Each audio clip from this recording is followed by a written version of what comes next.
BSc Food and Nutrition లో university first rank, second rank, third rank. Sun international, Visakhapatnam, Hyderabad. నమస్తే, Telugu news కి స్వాగతం. నేను గోపికృష్ణ. మనతో కిరణ్ కలపాల గారు, తెలుగుదేశం పార్టీ వాణిజ్య విభాగం ఉపాధ్యక్షులు, ప్రత్యేకంగా గన్నవరం నియోజకవర్గ వాస్తవ్యులు. ఎందుకు గన్నవరం నియోజకవర్గ వాస్తవ్యుల్ని పిలవాల్సి వచ్చిందంటే, వల్లభనేని వంశీని అరెస్టు చేయడానికి 3 ప్రత్యేకమైన పోలీసు బలగాలు హైదరాబాద్లో తిరుగుతున్నాయి. అసలు వల్లభనేని వంశీ ఎక్కడున్నాడు? ఏ కేసులో వంశీని అరెస్ట్ చేయడానికి ఇంతలా పోలీసులు వెతుకుతున్నారు? అసలు భారతదేశంలో ఉన్నాడా లేదా? ఇంకేదన్నా దేశానికి వెళ్ళాడా? ఎక్కడున్నారు వల్లభనేని వంశీ మాజీ ఎమ్మెల్యే? ఎందుకు ఆయన కోసం పోలీసులు ఇంతలా శ్రమించాల్సిన పరిస్థితి వచ్చింది? ఏ కేసులో అరెస్ట్ చేయబోతున్నారు? డీటెయిల్స్ అన్నీ మాట్లాడదాం చాలా క్షుణ్ణంగా. కిరణ్ గారు నమస్కారం. నమస్తే అండి. ఎందుకు, ఏ కేసులో ప్రధానంగా వంశీని అరెస్ట్ చేయడానికి పోలీస్ బృందాలు తిరుగుతున్నాయి అనేది మీకున్న సమాచారం? వంశీని అరెస్ట్ చేయడానికి ప్రధాన కేసు గన్నవరం పార్టీ ఆఫీస్ మీద దాడి. గన్నవరం నడిబొడ్డున తెలుగుదేశం పార్టీ ఆఫీస్, ఆ రోజున ఉన్న తెలుగుదేశం పార్టీ ఆఫీస్ మీద అంటే పైశాచికంగా దాడి చేశారు వల్లభనేని వంశీ మనుషులు, వైకాపా వాళ్ళు. అది కంప్లీట్గా వంశీ దగ్గరుండి చేసిన ధ్వంసం, అది విధ్వంసం. అప్పుడు ఊర్లో ఉన్నాడా వంశీ? అక్కడే ఉన్నాడు, గన్నవరంలోనే ఉన్నాడు. గన్నవరంలో తన కళ్ళ ఎదుటే తన ప్రోద్బలంతో చేసిన విధ్వంసం అది. ఆ రోజున పట్టాభి గారిని మీద దాడి కానివ్వండి, ఆ రోజున దొంతు చిన్న గారు ఒక ప్రెస్ మీట్లో ఏదో మాట్లాడారని చెప్పి ఆయన ఇంటి మీదకి దాడికెళ్ళి మళ్ళీ తర్వాత దొంతు చిన్న గారు ప్రెస్ మీట్ పెట్టి మాట్లాడితే దానికి మళ్ళీ వల్లభనేని వంశీ దగ్గరుండి, ఒకళ్ళు కాదండి, వల్లభనేని వంశీ మరియు అనుచరులు, ప్రధాన అనుచరులు రంగా కానివ్వండి, శేషు కానివ్వండి, అనగాని రవి కానివ్వండి, పరందామయ్య కానివ్వండి, వీళ్ళందరూ దగ్గరుండి గన్నవరం తెలుగుదేశం పార్టీ ఆఫీస్ మీద దాడి చేయటం ఆ రోజున మీరు వీడియోలో కానీ మీడియాలో కానీ చూసుంటారు. అవును. ఆ రోజు చేసిన విధ్వంసం మామూలు విధ్వంసం కాదు. ఆ రోజున తన అధికారం ఉందని చెప్పి పోలీస్ యంత్రాంగాన్ని అడ్డం పెట్టుకుని, ఆ రోజు గన్నవరం సిఐ కనకారావుని అడ్డం పెట్టుకుని అసలు ఎంత పైచాచికంగా అరెస్ట్ చేశారంటే ఒకళ్ళని కాదండి. అక్కడ ఆ రోజు కార్లు తగలబెట్టారు, ఆఫీసు ధ్వంసం చేశారు, అక్కడున్న కంప్యూటర్లని ధ్వంసం చేశారు. ఇలా ఒకటి కాదు అసలు. ఆ రోజున సాక్షాత్తు ఆ రోజు ప్రతిపక్ష నేతగా ఉన్న చంద్రబాబు నాయుడు గారు గన్నవరం వచ్చి అసలు ఇంత ఆటవికంగా చేస్తున్నారా, వైకాపా అసలుకి పార్టీయేనా, వల్లభనేని వంశీ ఒక మనిషేనా అని ఆ రోజు నిలదీయటం జరిగింది. ఎందుకు చేయాల్సి వచ్చింది దాడి ఆ విధంగా? అంటే వీళ్ళకి ఎందుకు చేయాల్సి వచ్చిందంటే ఇది ప్రజాస్వామ్యం. వల్లభనేని వంశీ ఆంధ్రప్రదేశ్లో ఉన్న, దేశంలో ఉన్న, మన ప్రజాస్వామ్యంలో ఉన్నాం. తన గురించి మాట్లాడాడని చెప్పి దొంతు చిన్న అనే వ్యక్తి, అంటే పార్టీ లీడర్, ఆయన రాష్ట్ర కార్యదర్శి, అలాగే జగ్గపేట అబ్జర్వర్ కింద ఉన్నారు. మాట్లాడితే మాటకు మాట చెప్పాలి కానీ, అంటే మాటకి విధ్వంసం, మాట్లాడితే విధ్వంసం, తనకి ఎదురు మాట్లాడితే విధ్వంసం. ఆ రోజున అంటే వల్లభనేని వంశీ అనే వ్యక్తి గన్నవరంలో ఒక మోనోపలి లాగా ఉండి, అంటే గన్నవరానికి కర్త కర్మ క్రియ అనే అనుకున్నాడు ఆ రోజున. అంటే తను గుర్తుపెట్టుకోవాల్సింది ఏంటి, ఆ రోజున గన్నవరం ప్రజలు ఓటు వేస్తేనే, తెలుగుదేశం పార్టీ నాయకులు కార్యకర్తలు ఓటు వేస్తేనే గెలిచాడు. అది మర్చిపోయి జగన్ పక్కన చేరి ఆ రోజున తన మీద అంటే మాట్లాడాడని చెప్పి ఆ రోజు విధ్వంసం చేశాడు. అంటే వంశీ విషయంలో గతంలో తన గురించి వ్యక్తిగతంగా సోషల్ మీడియాలో లోకేష్ కామెంట్స్ పెట్టిస్తున్నాడు, తన గురించి దిగజారి మాట్లాడిస్తున్నాడు, కామెంట్స్ పెట్టిస్తున్నాడు, నా కుటుంబాన్ని బయటికి లాగుతున్నాడని నేను అలాంటి కామెంట్స్ చేయాల్సి వచ్చింది. అంటే భువనేశ్వర్ గారిని అన్నటువంటి వ్యవహారంలో అలాంటి కామెంట్స్ చేయాల్సి వచ్చింది అని కదా మొదట, అంటే క్షమాపణ చెప్పకముందు వంశీ చెప్పింది. ఇప్పుడు వల్లభనేని వంశీ అనే వ్యక్తి చిల్లర రాజకీయాలు చేయటంలో దిట్ట. ఓకే, వల్లభనేని వంశీకి అంటే లోకేష్ని విమర్శించే స్థాయి కానీ ఆ స్టేజ్ కానీ లేదు. అయితే కాదండి, నేను చెప్తాను దానికి. ఎలా అంటే ఇప్పుడు నువ్వు ఆ రోజున జగన్మోహన్ రెడ్డి ఆడమన్నట్టు ఆడి, పాడమన్నట్టు పాడి, ఒక సర్కస్లో కోతిలాగా బిహేవ్ చేసింది వాళ్ళు, కొడాలి నాని కానీ వంశీ కానీ. ఓకే, ఆ రోజున లోకేష్ గారి మీద, చంద్రబాబు నాయుడు గారి మీద ఇష్టం వచ్చిన రీతిలో మాట్లాడి, వీళ్ళకి ఒకటేనండి వల్లభనేని వంశీ. మీరు గతంలో చూడండి, దేవినేని నెహ్రూ గారి మీద ఎలాంటి విమర్శలు చేశాడు, అలానే ఉయ్యూరు ఎమ్మెల్సీ యలమంచిలి రాజేంద్ర ప్రసాద్ గారి మీద ఎలాంటి విమర్శలు చేశాడు. ఇక్కడ చూడండి, వ్యక్తిగత విమర్శలు చేయటంలో వంశీని మించిన వాడు ఎవడలేడు. గతంలో తెలుగుదేశం పార్టీలో ఉన్నా సరే తనని వ్యక్తిగతంగా ఏమన్నా అంటే ఎంతకైనా తెగబడతాడు. ఎంతకైనా తెగబట్టం కాదు, తనకి మీడియా పిచ్చి. ఓకే, తను ఒక మోనార్క్ లాగా, ఒక గన్నవరానికి ఒక హిట్లర్ లాగా ఫీల్ అయిపోతాడు. ఓకే, ఇది వంశీ నేర్చుకోవాల్సింది ఏంటంటే రాజకీయాల్లో విలువలు నేర్చుకోవాలి. ఫస్ట్ ఉన్నతమైన విలువలు నేర్చుకోవాలి. ఆ రోజున రాజకీయ భిక్ష పెట్టింది చంద్రబాబు నాయుడు గారు. ఆ రోజున చంద్రబాబు నాయుడు గారి దగ్గర వంగి వంగి నమస్కారాలు చేసి సార్ అని ఈ రోజున 2 సార్లు, ఇప్పుడు వంశీకి 2 సార్లు అది టికెట్ ఇచ్చి గెలిపించింది ఎవరండి? చంద్రబాబు నాయుడు గారు, తెలుగుదేశం పార్టీ. తెలుగుదేశం పార్టీ లేకపోతే వల్లభనేని వంశీ అనేవాడు ఎవడు అసలుకి? ఎవడు రాష్ట్రంలో ఎవడు? అంటే పరిటాల రవికి గారికి అనుచరుడుగా చెప్పుకున్నాడు, కానీ పరిటాల రవి గారితో ఉన్న ఒక్క ఫోటో బయటకు ఎందుకు రాలేదు? ఎస్, ఇప్పుడు ఈరోజు నేను చంద్రబాబు నాయుడు గారు అమ్మని చెప్పుకుంటున్నాను. చంద్రబాబు నాయుడు గారిని గతంలో అనేక సార్లు కలిశాను. నేను ఆయనతో కలిసిన విజువల్స్ కానీ అన్నీ ఉన్నాయి. పరిటాల రవి వెనకాల తిరుగుతున్నాను చెప్పుకున్న వ్యక్తివి నువ్వు. ఆల్మోస్ట్ పరిటాల రవి గారు చనిపోకముందు ఎక్కడున్నావు? చనిపోయిన తర్వాత మాత్రమే ఎందుకు బయటకు వచ్చి నువ్వు రవి గారు అనుచరుడిగా చెప్పుకుని నువ్వు పార్టీలో పెరగలేదు కదా? ఆ పరిస్థితులు వేరు, ఆ పరిస్థితులు వేరు కాదండి. తను వచ్చిన రూట్స్ ఎక్కడో మర్చిపోకూడదు ఫస్ట్. ఓకే, నేను వేరు అని అంటున్నది అప్పుడు జరిగింది, కానీ ఇప్పుడు జరుగుతున్నటువంటి ఇప్పుడు జరుగుతుంది అదేనండి. ఆ రోజున లోకేష్ గారు పర్సనల్, అంటే ఆయన వ్యక్తిగతంగా ఉన్న ఫొటోస్ తీసుకొచ్చి వల్లభనేని వంశీ లోకేష్ గారిని టార్గెట్ చేయటం నిజం కాదా? ఆ రోజున లోకేష్ గారి దగ్గరికి వెళ్ళి నువ్వు మాట్లాడి నీ సీటు కోసం మాట్లాడింది నిజం కాదా? చంద్రబాబు నాయుడు గారి దగ్గరికి వెళ్ళి కాళ్ళ పట్టుకుంది నిజం కాదా? అంటే ఈ రోజున 2 సార్లు నీకు టికెట్ ఇచ్చి నిన్ను గెలిపిస్తే నువ్వు ఇచ్చే అధినాయకుడికి, అంటే చంద్రబాబు నాయుడు గారికి లోకేష్కి ఇచ్చే మర్యాద అదేనా? విలువలు ఉండొద్దా రాజకీయాల్లో? రాజకీయ పార్టీ మారావు. కేసు విషయానికి వద్దాం. కేసు విషయానికి వస్తే ఇంతకుముందు ఎవరో కొంతమందిని అరెస్ట్ చేసినట్టున్నారు కదా.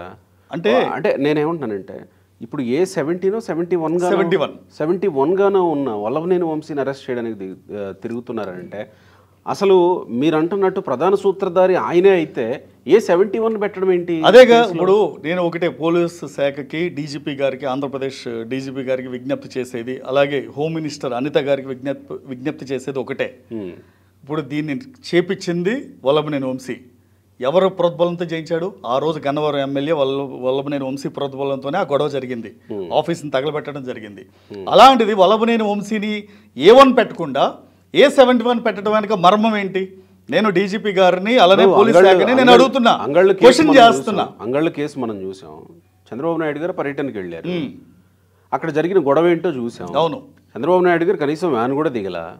ఏమన్నా ఆయనే కదా. అదే నేననేది ఇప్పటికైనా సరే పోలీసు శాఖ వారు ఇప్పుడు కూటమి ప్రభుత్వంలో పనిచేస్తున్నాము అని గ్రహించి మీరు తగిన చర్యలు తీసుకుంటే రాష్ట్రానికి, రాష్ట్ర సంక్షేమానికి, అభివృద్ధికి ఒక బాట వేసిన వాళ్ళు అవుతారు.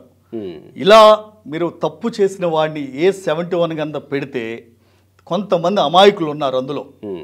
ఇప్పుడు 71 మంది A1గా వంశీని బుక్ చేశారంటే 70 మంది కొంతమంది ఉంటారు. అంటే తెలుసో తెలియకో వల్లభనేని వంశీ అనగానే ఒక డాన్ అనుకుని ఫీల్ అయిపోయి వెనకాల తిరిగే వాళ్ళు కొంతమంది ఉంటారు. అలానే ఉంటుందా? మీకు తెలుసుగా పరిస్థితి. అదే ఇప్పుడు కొంతమంది వంశీ వెనకాల తిరిగితేనే మోనార్కులు. అవును, మీరు కూడా టీడీపీలో ఉన్నారు, ఆయన కూడా టీడీపీ నుంచి గెలిచాడు. ఆయన ఫాలో ఆయన ఎమ్మెల్యేగా గెలిపించాల మీ పాత్ర కూడా డెఫినెట్గా ఉందండి. 2014లో కానివ్వండి, 2019లో కానివ్వండి, 2 సార్లు వంశీ గెలవటంలో, వంశీ కాదండి తెలుగుదేశం పార్టీని గెలిపించడంలో కీలకంగా మేము ఉన్నాం గన్నవరంలో. ఓకే, అలాంటిది ఈ రోజు నువ్వు 2019లో పార్టీ మారిన తర్వాత వ్యక్తిగత విమర్శలు చేయటం అనేది ఏ పార్టీ వాడికైనా తగదది. ఎందుకంటే స్థాయిని తెలుగుదేశం పార్టీలో ఉన్నప్పుడు ఎలా ఉండేవాడు? తెలుగుదేశం పార్టీ ఉన్నప్పుడు క్రమశిక్షణ అండి. ఇలాంటి లుచ్చ రాజకీయాలు నిజంగానే, ఎందుకంటే ఇలాంటి లుచ్చ రాజకీయాలు చేయాలంటే తెలుగుదేశం పార్టీలో ఒక భయం అనేది ఉండేది. జగన్మోహన్ రెడ్డి పంచన చేరిన తర్వాత వాళ్ళకు ఒక స్క్రిప్ట్ ఇస్తారు. వీళ్ళకి కొడాల నానికి కానివ్వండి, వల్లభనేని వంశీకి కానివ్వండి, పేరు నానికి కానివ్వండి, వీళ్ళు ఏంటంటే అచ్చోసిన ఆంబోతుల్లాగా వీళ్ళకి ఒక స్క్రిప్ట్ ఇస్తే ఇప్పుడు ఇష్టం వచ్చినట్టు మాట్లాడతారు. వంశీ తెలుగుదేశం పార్టీలో ఉన్న, కొడాలి నాని వైసీపీలో ఉన్న, ఇద్దరు కలిసే ఉండేవాళ్ళు కదా. అప్పుడు తెలుగుదేశం పార్టీలో ఉన్నప్పుడు అది వ్యక్తిగత స్నేహం. అది నేనేమంటున్నానంటే అప్పుడు కొడాలి నాని ప్రభావం వంశీ మీద పడలేదా తెలుగుదేశం పార్టీలో ఉన్నప్పుడు? అంటే ఇలాంటి దొంగలు తెలుగుదేశం పార్టీలో ఉంటూ తెలుగుదేశం పార్టీ సమాచారాన్ని అటు కూడా ఇచ్చి ఉండొచ్చు ఆ రోజున కూడా. ఎందుకంటే ఇంటి దొంగని ఈశ్వరుడు కూడా పట్టలేడని ఓకే. ఆ రోజు కూడా, ఎందుకంటే ఇంతగా బరి తెగించిన వాడు ఆ రోజు తెలుగుదేశం పార్టీలో ఉంటూ ఇక్కడ సమాచారాన్ని అక్కడ ఇవ్వడానికి గ్యారంటీ ఏంటి? అంటే ఇక్కడ మనం ప్రధానంగా చూడాల్సిన అంశం ఏంటంటే, ఒక దొంగని తీసుకొచ్చి ఇంట్లో పెట్టుకోవడం మనం చేసిన మొట్టమొదటి తప్పు. అది ఆ రోజున సీట్ ఇవ్వటం చేసిన మొట్టమొదటి తప్పు. రెండోది, సీట్ ఇచ్చిన తర్వాత ప్రజలు గెలిపించారు. వంశీని గెలిపించలా, తెలుగుదేశం పార్టీని గెలిపించారు. మీరు చూస్తే గత 30 సంవత్సరాల నుండి, అంటే గద్దె రామ్మోహన్ రావు గారి దగ్గర నుండి తెలుగుదేశం పార్టీ కంచుకోటది. ఆ రోజున గద్దె రామ్మోహన్ రావు గారికి సీట్ రాకపోయినా సరే ఆ రోజున ఇండిపెండెంట్గా ప్రజలు, ఎందుకంటే గన్నవరం నియోజకవర్గానికి ఒక చరిత్ర ఉందండి. ఎందుకంటే వ్యక్తిని చూస్తారు కానీ ఫస్ట్ పార్టీ ఉంటుంది. గన్నవరం తెలుగుదేశం పార్టీ అడ్డా, అందులో నో డౌట్. అది క్యాండిడేట్ ఎవరైనా సరే ఫస్ట్ అక్కడ పార్టీ ఏంటంటే ఆ సపోర్ట్ చేస్తుంది. అలా గెలిచిన వాళ్ళ గద్దె రామ్మోహన్ రావు గారు ఉన్నారు, బాలవర్ధన్ గారు ఉన్నారు, అలానే వల్లభనేని వంశీ ఉన్నాడు, అలానే ఇప్పుడు వెంకటరావు గారు కూడా తెలుగుదేశం పార్టీ నుండి గెలిచారు.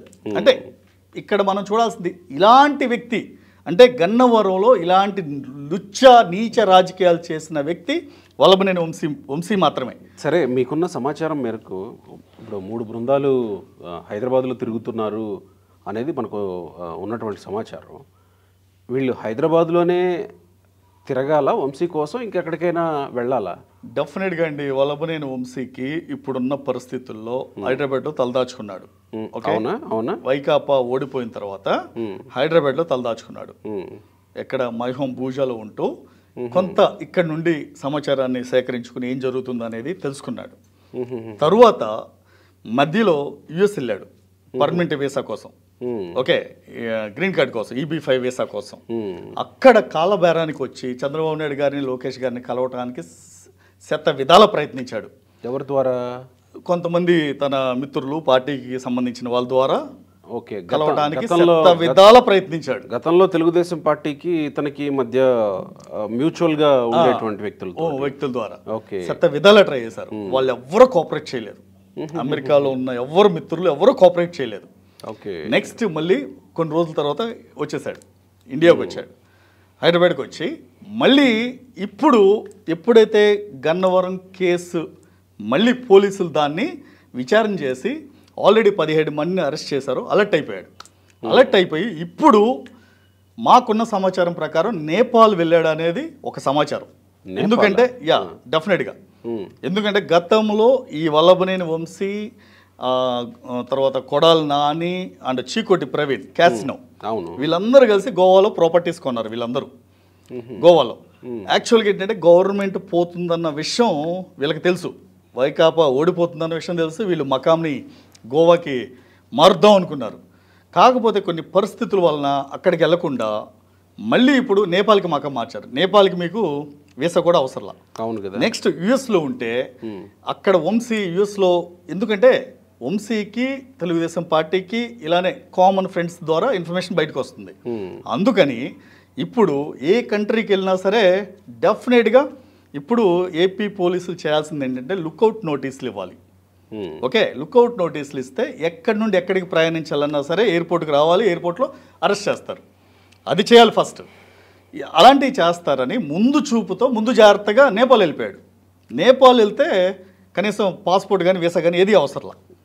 అక్కడ ఉన్నన్ని రోజులు ఉండొచ్చు, తలదాచుకోవచ్చు, మళ్ళీ కొన్ని రోజుల తర్వాత మళ్ళీ రావటమో లేదంటే టికెట్ కొనుక్కొని వెళ్ళిపోవచ్చు కదా. అలా కొన్ని రోజుల తర్వాత మళ్ళీ ఇష్యూ కొద్దిగా కామ్ అయిన తర్వాత రావటమో లేకపోతే మళ్ళీ ఏదో ఒకటి చేయటమో జరుగుద్ది.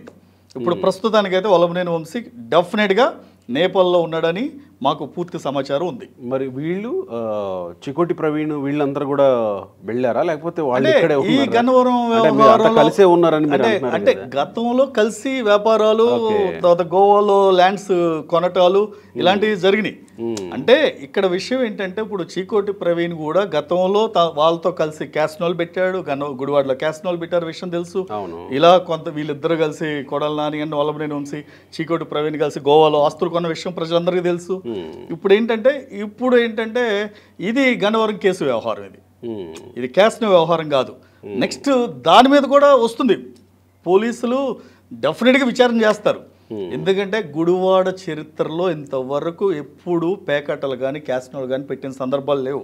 మనది గోవా కాదండి, అది ఇప్పుడు గుడివాడ అనేది టూరిజం స్పాట్ కాదు, అది ఓకే, గోవా అంటే టూరిజం స్పాట్, అక్కడ ప్రభుత్వమే అక్కడ చేయనిస్తుంది. క్యాసినోలు కానివ్వండి, ఈ పేకట్లు కానివ్వండి, ఏదైనా కానీ. సరే, క్యాసినో విషయం అది వేరే. అంటే చెప్తున్నా, ఇప్పుడు అలా సీక్వెన్స్ ఒకవేళ వస్తే విచారణ చేస్తే డెఫినెట్ గా వీళ్ళు చేసిన తప్పుల్ని కప్పిపుచ్చుకోకుండా చేసిన తప్పులు. నేనేమంటున్నానంటే ఇది రెడ్ బుక్ ఓపెన్ అయిన నేపథ్యంలో జరుగుతున్నటువంటి దర్యాప్తులో భాగంగా వల్లభనేని వంశీ కోసం వేట మొదలయ్యిందా, లేకపోతే చట్టం తన పని తాను చేసుకుపోతుందా? చట్టం తన పని తాను చేసుకుపోతుందండి. ఎందుకంటే టార్గెట్ చేశారు అని ఎందుకు అనుకోకూడదు? ఇక్కడ టార్గెట్ ఎందుకు చేయాలి? వల్లభనేని వంశీ అనేటువంటి వ్యక్తి తెలుగుదేశం పార్టీ హిట్ లిస్ట్లో ఉన్న వ్యక్తి కదా. హిట్ లిస్ట్లో అంటే మనం మీడియా వల్లభనేని వంశీకి అధిక ప్రాధాన్యత ఇస్తుంది. వల్లభనేని వంశీకి ఆ స్థాయి లేదు. ఎందుకంటే నేను చెప్పేది ఏంటంటే వల్లభనేని వంశీకి ఆ స్థాయి లేదు. ఆ స్థాయి కల్పించింది తెలుగుదేశం పార్టీనే. ఓకే, తరువాత వల్లభనేని వంశీ గన్నవరంలో చేసిన అరాచకం మీరు చూస్తే, అక్రమ మైనింగ్ కానివ్వండి, చెరువులు తోవటం కానివ్వండి, కొండలు తోవటం కానివ్వండి, పేకట క్లబ్బులు పెట్టనివ్వటం కానివ్వండి, కోడి పందాలు వేయటం కానివ్వండి, అలాంటి అరాచకాలు చేయటంలో దిట్ట. అలాంటి స్థాయి ఉన్న వ్యక్తి చంద్రబాబు నాయుడు గారిని విమర్శించారనో లేదా లోకేష్ గారిని అన్నారనో వ్యక్తిగత టార్గెట్లు చేసే పార్టీ తెలుగుదేశం పార్టీ కానీ కూటమి ప్రభుత్వం కానీ కాదు. మరి వీటి మీద నెక్స్ట్ గన్నవరం మీద పార్టీ ఆఫీస్ మీద, తెలుగుదేశం పార్టీ ఆఫీస్ మీద ఏదైతే దాడి జరిగిందో దానిలో భాగంగానే వీళ్ళ మీద విచారణ చేయటం, కేసులు పెట్టడం అలాంటివి జరిగింది. కానీ ఆ రోజు మీరు ఇంకో విషయం చెప్తాను. ఆ రోజున మహిళలను కూడా చూడకుండా రాష్ట్ర ప్రధాన కార్యదర్శి, మహిళా ప్రధాన కార్యదర్శి మూల్పూర్ సాయి కళ్యాణి గారిని అత్యంత కిరాతకంగా, అంటే ఆవిడ కుటుంబాన్ని కూడా వదిలేసి 70 రోజులు దాక్కోవాల్సిన పరిస్థితి వచ్చింది. ఒక మహిళను కూడా చూడకుండా అలాంటి వాళ్ళు టార్గెట్ చేయించాడు వల్లభనేని వంశీ. నెక్స్ట్ ఉంగుటూరు మండల పార్టీ అధ్యక్షురాలు మండవ రమ్యకృష్ణ, తను ఈ రోజున మన మధ్యలో లేకపోయినా మీరు వినే ఉంటారు. బాబు గారు మొక్కుల కోసం తెచ్చుకుని వస్తూ షిరిడి నుండి వస్తూ దేవస్థానిధిలోకి వెళ్ళిపోయింది. అలాంటి ఆవిడ ఈ రోజున మండవ రమ్యకృష్ణ అనే మహిళ చనిపోవడం కూడా వంశీ ప్రధాన కారణం. ఎందుకంటే ఆ రోజున ఆ అమ్మాయి 2 పసి పిల్లలు, 9 సంవత్సరాలు 3 సంవత్సరాలు పసి పిల్లలు ఉంటే ఆ అమ్మాయిని కూడా అతి కిరాతకంగా పోలీసులను పంపించి ఇంటికి టార్గెట్ చేసి రమ్య వాళ్ళ మదర్ని భయపెట్టి, వాళ్ళ హస్బెండ్ని భయపెట్టి ఇలా చేసి కనీసం ఆ అమ్మాయి 2 నెలలు పిల్లలను కూడా చూడకుండా ఉంది. ఈ రోజున ఆ అమ్మాయి కసితో ఈ రోజున తెలుగుదేశం పార్టీకి పనిచేసింది, కసితో పనిచేసింది. వల్లభనేని వంశీని ఎలాగైనా ఓడగొట్టాలి అన్న ఒక వ్యూహంతోనే పనిచేసింది. ఏ వ్యూహంతో అయితే పనిచేసిందో వల్లభనేని వంశీ ఓడిపోయాడు, చంద్రబాబు నాయుడు గారు గెలిచారు. ఈ రోజున చంద్రబాబు నాయుడు గారు గెలిచిన తర్వాత ఆ అమ్మాయి మొక్కులు తీసుకోవడానికి వెళ్ళి వస్తూ రోడ్డు ప్రమాదంలో దుర్మరణం పాలైంది. అంటే ఈ రోజున అంటే మీరు అనొచ్చు డైరెక్ట్గా కాకపోతే ఇండైరెక్ట్గా ఒక చావుకి కారణమయ్యాడు. ఆ రోజున ఆ అమ్మాయిని టార్గెట్ చేయకపోతే ఆ అమ్మాయిలు అంత కసి పెరిగేది కాదుగా. అదేలేండి. అంటే ఒకటండి, మీరు ఇంటర్లింక్ ఒకదానికొకటి ఇంటర్లింక్ అండి. ఆ రోజున ఆ అమ్మాయిని అరెస్ట్ చేయకపోతే, పిల్లల్ని దూరం ఉండకపోతే ఆ అమ్మాయిలు అంత కసి పెరిగేది కాదుగా. అంత కసి పెరగబట్టే కదా వంశీ అనేవాడు ఓడిపోవాలి, వైకాపా ప్రభుత్వం ఓడిపోవాలన్నది. అంటే వీళ్ళు చేసిన పనులు ఎలా ఉంటాయంటే మనుషుల ప్రాణాలను తీసుకోవడానికి కూడా వెనకాడని పరిస్థితులు అండి. వీళ్ళు వల్లభనేని వంశీ వీళ్ళు గన్నవరంలో చేసిన దురాఘాతాలు కానీ ఇవన్నీ కేసుల రూపంలో తెర మీదకి వస్తాయా? డెఫినెట్గానండి. వీళ్ళు చేసిన కేసు ఒక్కొక్కటి పెట్టాల్సి వస్తే నాకు తెలిసి చంద్రబాబు నాయుడు గారు అభివృద్ధి చేయటం కన్నా కొన్ని వందల జైళ్ళు కడితే వైకాపా నాయకులు కానీ, లీడర్లు కానీ, జగన్మోహన్ రెడ్డి మంత్రివర్గం కానీ జైలు కూడా సరిపోవండి. అది మీకు సంతోషంగా ఉండదు, మాకు సంతోషం కాదండి. ఈ రోజున మీరు ఒక్కొక్క శ్వేతపత్రం చూస్తే మైనింగ్లో 1,00,000 కోట్లు, ఓకే, ప్రతి విషయంలోనూ ఆఖరి రంగులు వేయటంలో 1000 కోట్లు, తీయటంలో 1000 కోట్లు, ఆఖరికి భూరక్ష పథకం కింద 700 కోట్లు. ఎవడబ్బా సొమ్మండి అది, ఎవడబ్బా డబ్బు. రైట్.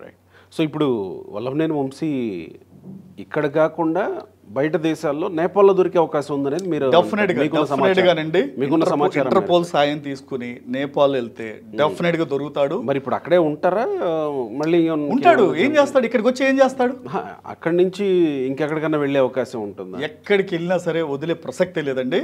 ఎందుకంటే వాళ్ళు చేసిన వ్యక్తిగత విమర్శలు కానివ్వండి, ఆస్తుల నష్టం కానీ, విధ్వంసం కానివ్వండి, పార్టీ ఆఫీస్ మీద దాడిని, ఇవన్నీ తీవ్రంగా పరిగణిస్తే డెఫినెట్గా అలాంటి వాటికి శిక్ష పడితే రేపొద్దున మరొక్కసారి ఎవడన్నా అలాంటి పనులు చేయాలంటే భయపడాలండి.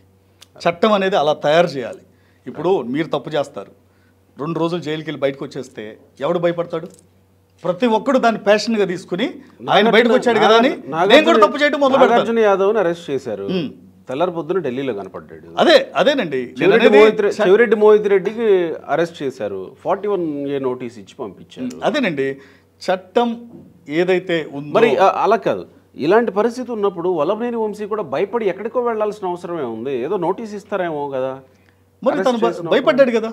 ఇప్పుడు నోటీస్ ఇస్తానంటే తీసుకోవాలనుకుంటే తీసుకోవచ్చు కదా, నోటీస్ని ఇంటికి వచ్చి తీసుకోవచ్చు కదా. భయపడి పారిపోవాల్సినంత అవసరం ఏంటి? భయపడి పారిపోవాల్సినంత అవసరం ఏంటి? నువ్వు తప్పు చేయకపోతే గన్నవరంలో ఎందుకుండవు? నువ్వు ఆ రోజు ఏ రోజైతే ఓడిపోయావో ఆ రోజు నుండి గన్నవరంలో ఉన్నాడా? గన్నవరంలో లేడు, విజయవాడలో లేడు, ఇప్పుడు హైదరాబాద్లో లేడు, నేపాల్లో ఉన్నాడు. తప్పు చేస్తేనే కదా భయపడేది. తప్పు చేయని వాడు ఎందుకు భయపడతాడు? రైట్, చూద్దాం మరి ఎక్కడ ఉన్నారో పోలీసులు ఎలా వంశీని తీసుకొచ్చే ప్రయత్నం చేస్తారో చూద్దాం. Thank you.